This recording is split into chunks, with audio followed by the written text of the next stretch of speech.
오늘 하나님께서 우리에게 주시는 말씀은 마태복음 6장에 있는 말씀입니다.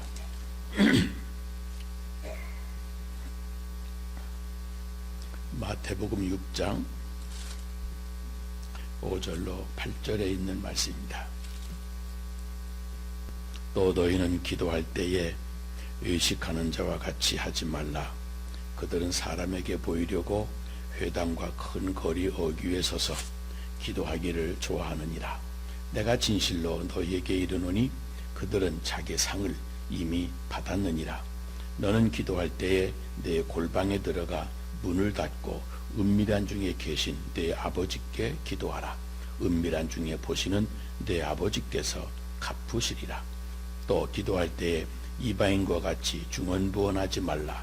그들은 말을 많이 하여야 들으실 줄 생각하느니라. 그러므로 그들을 본받지 말라. 구하기 전에 너희에게 있어야 할 것을 하나님 너희 아버지께서 아시느니라. 아멘. 기도는 하루를 여는 열쇠요, 기도는 하루를 닫는 자물쇠입니다. 우리는 하루를 기도로 시작해서 기도로 마쳐야 합니다. 사업도 우리 인생도 마찬가지입니다. 기도로 시작해서 기도로 진행하고 그리고 기도로 마무리를 해야 되는 겁니다. 이렇게 모든 것을 기도로 시작하고 기도로 마쳐야 됩니다. 기도 안에 모든 것이 있고 기도 안에 모든 문제의 해답이 있습니다. 우리가 기도할 때에 눈을 감는 것은 오직 하나님 아버지만 바라보고 세상 것을 바라보지 않겠다고 하는 뜻입니다. 종종 두 손을 들고 기도하는 것은 하나님께 항복을 하는 것을 의미하고 나는 아무것도 아닙니다, 연약하고 부족한 사람이라고 하는 것을 고백하고 하나님 내 손을 잡아주시옵소서 하고 손잡아 이끌어 주시기를 원하는 기도입니다. 또한 우리가 기도할 때 무릎을 꿇는 것은 종으로서 주인 되시는 하나님께 절대 순종을 의미하고 하나님 마음대로 하옵소서, 하나님의 처분만 바라니까 하나님 마음대로 도와주세요 라고 하는 뜻입니다. 어두운 밤에 무서워하는 아이가 있었습니다. 어느 날 엄마가 아이에게 뒷마당에 있는 빗자루를 가져오라고 시켰습니다. 엄마, 바깥은 지금 캄캄해서 무서워서 못 나가요. 아기는 아가, 밖에 예수님이 계신데 뭐가 무섭냐? 하나님이 널 지켜주실 거야. 정말 밖에 하나님이 계세요? 그럼 그분은 어디든지 계신단다. 내가 힘들 때, 아니 어두울 때에도 너와 함께 하시고 너를 도와주신다. 그러자 아이가 잠깐 생각을 하더니 문을 살짝 열고 문 틈새로 바깥을 향해서 이렇게 외쳤습니다. 예수님, 거기 계시면 빗자루 좀 갖다 주세요. 그랬답니다. 여러분, 힘들 때 어둠 속에서도 예수님이 함께 계신다고 하는 거 믿습니까? 그런데 기도할 때도 막연하게 기도하는 경우가 많이 있습니다. 혹시 있으면 하나님이 계시면 도와달라고 하는 식입니다. 아주 다급한 상황에서 부처님, 하나님, 공자님, 마호메트님 누구가 됐든지 간에 나 좀 도와주세요 하는 식으로 기도한다고 하면 응답을 기대할 수가 없는 겁니다. 우리가 잘못 기도하는 것은 가만히 보면 기도의 응답자 되시는 하나님을 잘 모르기 때문입니다. 무엇보다도 기도를 누구에게 하는 건지 이것도 모르는 사람이 있습니다. 막연하게 추상적인 어떤 신에게 대화를 시도하면서 자기는 지금 기도를 시작하는 줄로 착각하고 있는 겁니다. 그래서 우리 예수님은 제일 먼저 기도의 대상을 가르쳐 주셨습니다. 우리가 주님이 가르쳐 준 기도를 할 때 하늘에 계신 우리 아버지여 하고 하늘에 계신이라는 말을 먼저 합니다. 그러나 주기도를 헬라어 원문으로 보면 첫 번째 단어가 파텔, 아버지라고 하는 말입니다. 영어에서도 heaven, 하늘이라는 말보다도 아버지하고 father라는 말이 먼저 나옵니다. 말하자면 기도는 추상적인 신에게 기도하는 것이 아니라 구체적으로 우리 아버지 되시는 하나님께 기도해야 하는 겁니다. 더 나아가서 그 하나님을 우리는 아버지로 믿고 기도하라고 하는 뜻입니다. 하나님은 아버지십니다. 바로 우리들의 아버지이십니다. 이 사실을 믿지 아니하면 기도는 허공을 치는 종교적인 신음소리에 지나지 않습니다. 아이가 태어나서 제일 먼저 배우는 말이 엄마, 아빠라고 하는 말입니다. 아이는 엄마, 아빠를 부르면서 이 세상에 태어나 첫 번째 인간관계를 맺고 그 부모의 사랑을 받으며 자라게 됩니다. 아주 어렸을 때 부모와 어떤 관계를 맺으며 자랐는가, 그 인격 형성에 대단히 결정적인 역할을 하는 겁니다. 마찬가지로 우리가 신앙인이 되면 제일 먼저 하나님을 아버지로, 내 아버지로 관계를 확실하게 맺어야 됩니다. 하나님을 아버지로 부를 수 있을 때 비로소 우리는 하나님께 우리의 마음을 열고 그리고 우리가 하고 싶은 말을 할 수가 있습니다. 종종 기도가 막힐 때가 있습니다. 기도가 막히는 이유는 하나님과의 관계가 막혔기 때문입니다. 기도가 잘 안 되고 말을 자꾸 하려고 애쓰는 것은 그것은 헛된 일입니다. 그때는 말을 잠시 많이 하는 것이 중요한 것이 아니고 잠시 하나님과의 관계를 회복하는 데 신경을 써야 됩니다. 여러분, 사람도 그렇지 않습니까? 만나면 말이 잘 되는 사람이 있고 왠지 말이 막히는 사람이 있지 않습니까? 그 차이는 간단합니다. 친밀한 관계를 맺고 있는 사람인가 아닌가 하는 데서 차이가 나옵니다. 오랜만에 만났으니 할 말이 많을 것 같지만 사실 오히려 막상 말이 끊어지고 막히는 경우가 많습니다. 왜냐하면 그동안 관계가 끊어져 있었기 때문에 그렇습니다. 오히려 매일 만나는 사람하고 할 말이 훨씬 더 많습니다. 왜냐하면 관계가 이어져 왔기 때문이고 공유할 수 있는 내용이 서로 많기 때문입니다. 기도를 통해서 하나님과 대화를 깊이 나누고 싶다면 여러분, 하나님을 아버지로 부를 수 있어야 됩니다. 그러기 위해서는 하나님과의 친밀한 관계가 먼저 회복되어야 됩니다. 그러므로 처음 기도를 시작할 때는 말을 많이 하려고 하기보다는 조용히 하나님이 나에게 누구이신가를 깊이 묵상하는 것이 더 중요합니다. 하나님을 진실로 아버지라고 부를 수 있을 때까지 기다림의 시간이 필요할 수도 있습니다. 그렇게 진정으로 부를 수 있다면 어디서 왜 관계가 막혔는지를 찾아야 됩니다. 대체적으로 나의 죄 때문인 경우가 많지 않습니까? 그 죄를 솔직하게 인정하고 고백하면 하나님의 은혜가 임하고 비로소 입술을 열어 하나님을 아버지라 자연스럽게 부를 수가 있습니다.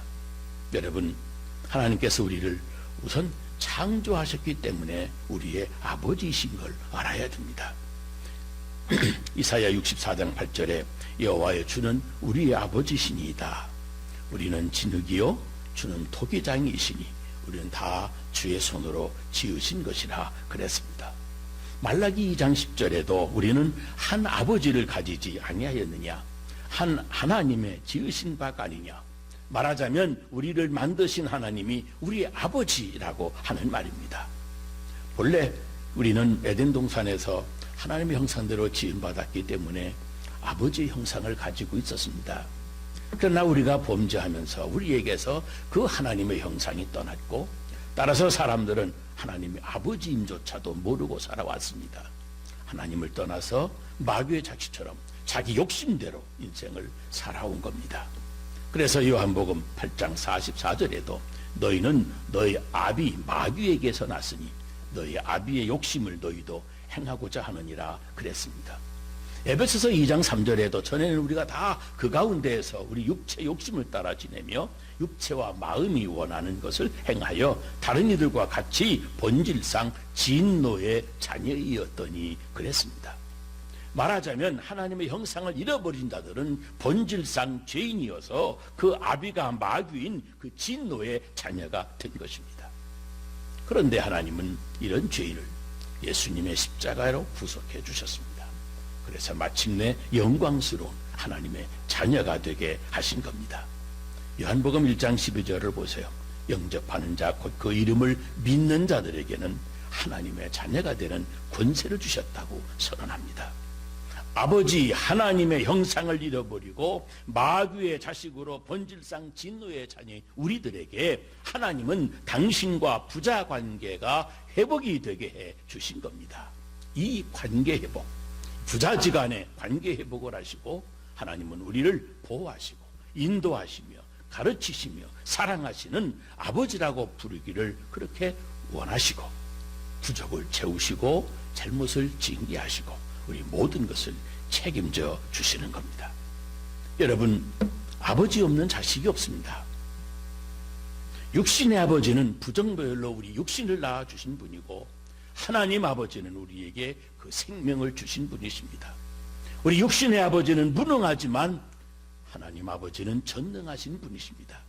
우리 육신의 아버지는 자식인 나에게 대해서 다 아는 것 같지만 알지 못하는 부분이 많습니다만은 하나님 아버지는 나를 나보다도 더 잘 아시는 분입니다. 육신의 아버지는 항상 함께 할 수 없어서 떨어져 사는 분이 많이 있지만 하나님 아버지는 떨어져 살 수가 없어서 항상 함께 하시는 아버지이십니다. 그래서 임마누엘 하나님이라고 그럽니다. 내 육신의 아버지는 많이 살아봐야 100년이어서 아버지가 지금 돌아가시고 안 계신 분들도 많이 계시겠지만 하나님 아버지는 영원히 사시는 분이십니다. 육신의 아버지는 외모가 점점 늙어가고 그 마음도 때를 따라 변하기도 하지만 하나님 아버지는 과거나 현재나 미래나 언제나 동일하신 분입니다. 내 육신의 아버지는 능력의 한계가 있어서 나를 도와주고 싶어도 도와줄 수 없을 때가 있지만 하나님 아버지는 항상 도와주실 수 있는 분입니다. 그래서 무엇이든지 구해라 이루어 주실 것이라고 말씀하시는 겁니다. 내 육신의 아버지는 멀리 떨어져 있으면 불러도 듣지도 못하지만 하나님 아버지는 아무리 멀리 떨어져 있는 것 같아도 내 신음소리조차 다 들으시는 분이십니다. 육신의 아버지는 아무리 재산이 많다 해도 하나님 아버지 재산의 수천억 분의 1도 안 되는니다. 하나님 아버지는 우주 만물의 주인이십니다. 내 육신의 아버지는 당신도 죄인이기 때문에 다른 사람의 죄를 용서해 주실 자격이 없지만 하나님 아버지는 우리의 모든 죄를 용서해 주시는 분입니다. 그래서 너희가 만일 너의 죄를 자백하고 고백하면 저는 미쁘고 이루사 너희 모든 죄를 용서하시고 너희 모든 불의에서 우리를 깨끗하게 해주신다고 하셨습니다.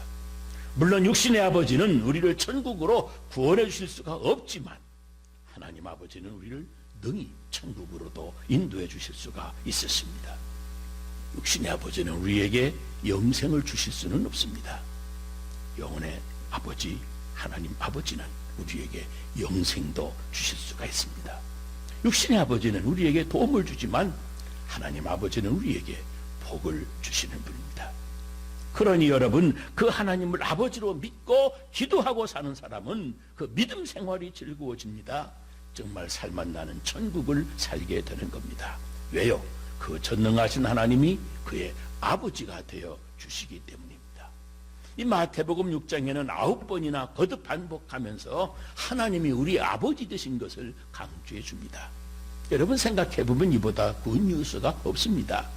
천지를 창조하신 그 전능하신 하나님이 나의 아버지시라고 하니 이게 얼마나 놀라운 소식입니까? 요한복음 20장 17절에도 예수님도 이 땅에 오셔서 제자들에게 하나님을 나의 아버지 곧 너희 아버지라고 강력하게 주지시켜 주셨습니다.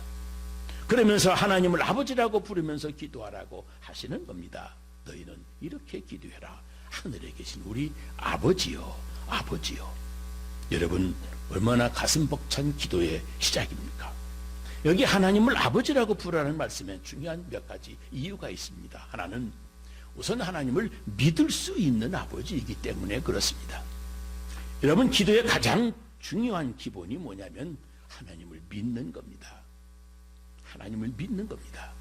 하나님을 아버지라고 부르는 것은 하나님이지만 아버지보다도 더 믿을 수 있는 분이기 때문에 그런 겁니다. 아버지는 믿을 수 있는 신뢰의 대명사입니다. 이웃집 아저씨는 아무리 가깝게 친하게 지내도 그 아저씨는 믿을 수가 없는 겁니다. 8절에서 보면 기도하는 우리의 모든 형편을 다 아시는 아버지라고 그랬습니다. 내 육신의 아버지는 혹시 못 믿을 수 있어도 하늘에 계신 우리 아버지는 100% 믿을 수가 있습니다. 여러분 내 기도는 항시 응답받을 수 있으리라고 믿으셔야 됩니다. 기도는 기도의 양이 중요한 것이 아니라 기도의 질이 중요합니다.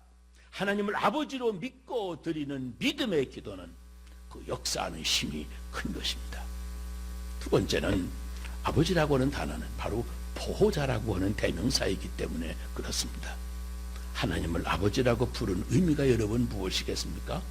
무엇보다도 인간 존재의 한계를 깨닫고 우리는 하나님의 도우심과 돌봄이 필요한 존재라고 하는 사실을 인정하고 고백하는 것입니다.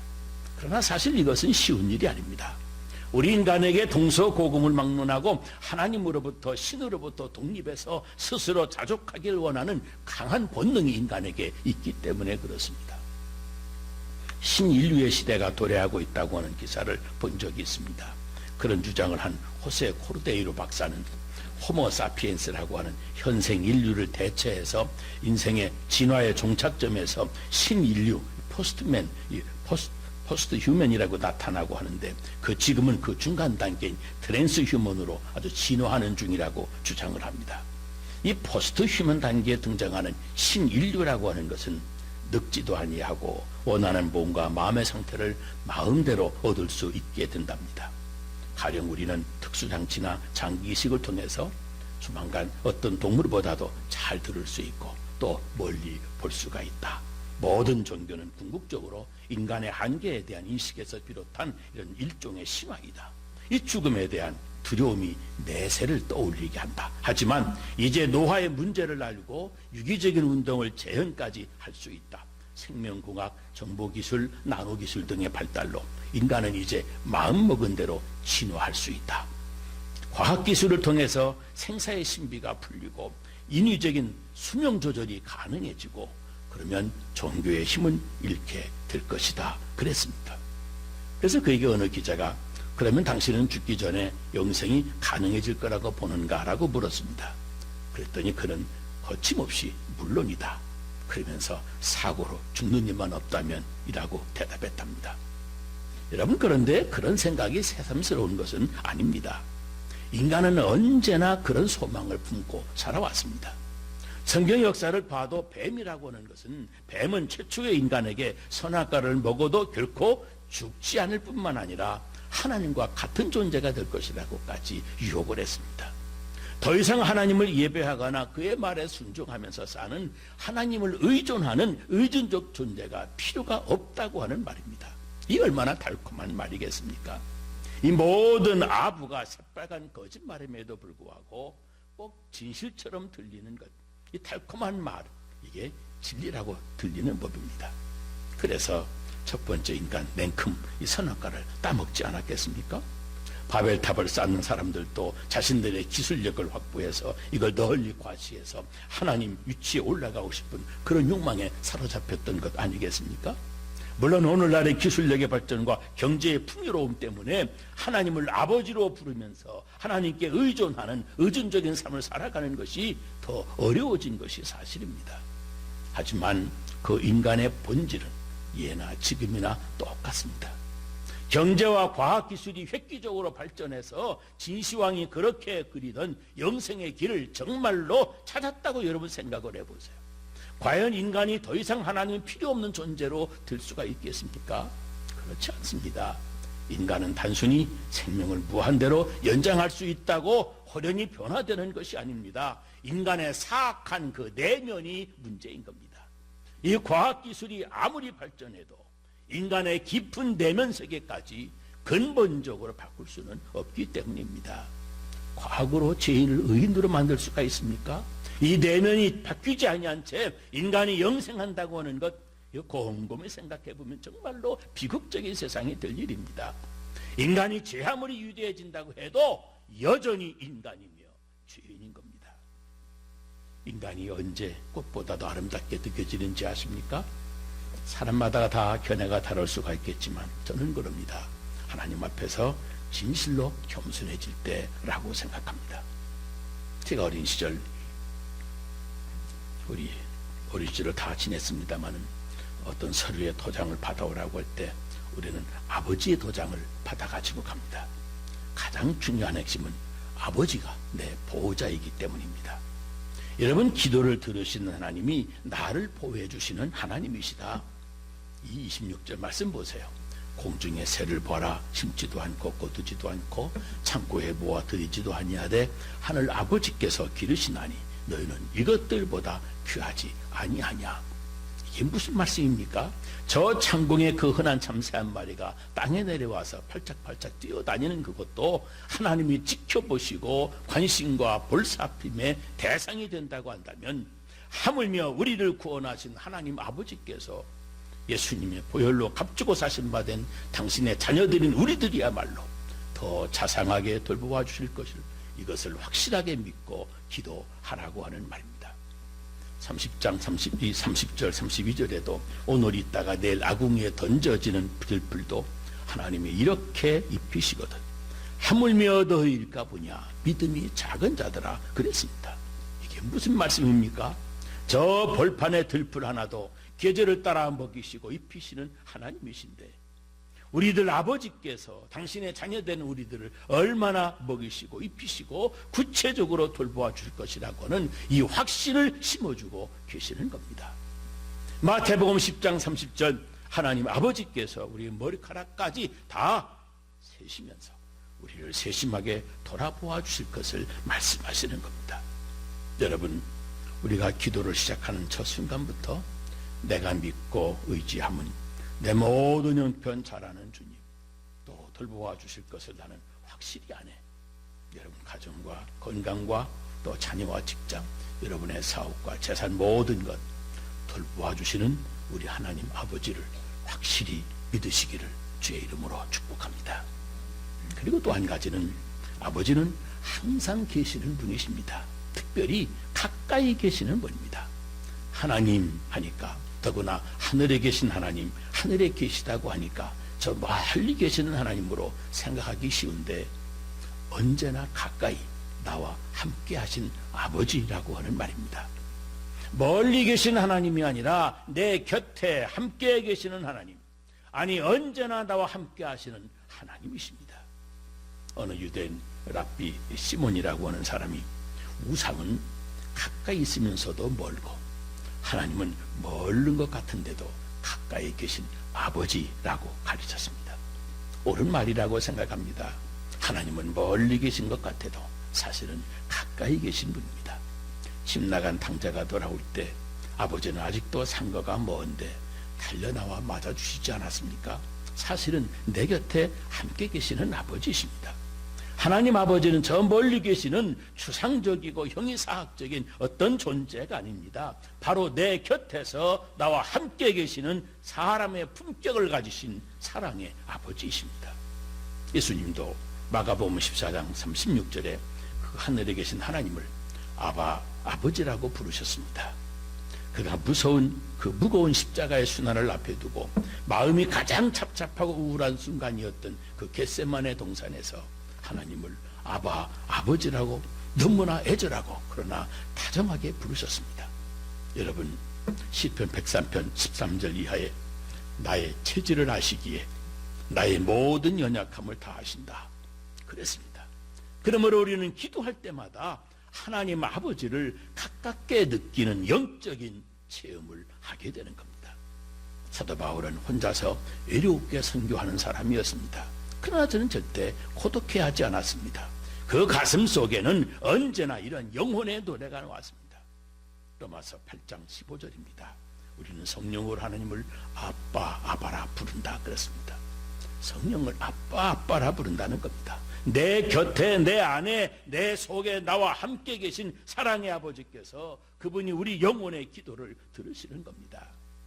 여러분, 무엇을 하든지 그 첫 출발이 대단히 중요합니다. 오늘 예수님께서 가르쳐 주시는 원형적인 기도의 첫 출발, 하나님 아버지를 절대적으로 신뢰하는 믿음으로 하는 것입니다. 믿을 수 있는 아버지, 나를 돌보아 주시는 아버지, 나와 가까이, 아니 함께 계시는 아버지는 이 땅에 사는 모든 자녀들의 모든 필요를 넉넉히 채워주실 수 있고 그를 뿐으로 믿고 기도하라는 말씀입니다. 하나님의 자녀된 우리가 드리는 기도는 반드시 응답받을 줄로 믿고 하나님을 아버지라고 부르면서 당당하게 기도할 수 있는 여러분이 되시기를 주의 이름으로 축원합니다. 기도하겠습니다. 거룩하신 아버지 하나님, 주님의 사랑을 감사합니다. 멀리 계신 하나님이 아니라 오늘도 우리와 함께 하신 하나님, 우리의 슬픔 속에, 우리 아픔 속에 하나님이 함께 계신 것을 저희들이 믿습니다. 내 인생 속에 하나님의 손자국이 있사오며 내 인생 속에 하나님의 그림자가 있사오며 나와 함께 인생을 살아온 하나님의 발자국이 있는 것도 저희들이 압니다. 하나님, 언제나 우리와 함께 하시며 내 마음의 신음소리까지 들으시는 하나님, 주 앞에 기도할 때마다 하나님이 우리 아버지이심을 우리를 낳아주시고 길러주시고 내 인생을 책임져 주시는 보호자요 돌보시는 분이요 아버지이심을 저희들이 믿고 기도하게 해주셔서 사랑하는 자식을 위해서 모든 것을 희생하며 헌신하기까지 하시는 그 아버지의 사랑을 받으며 살게 하여 주시옵소서. 예수님 이름으로 기도드리옵나이다. 아멘.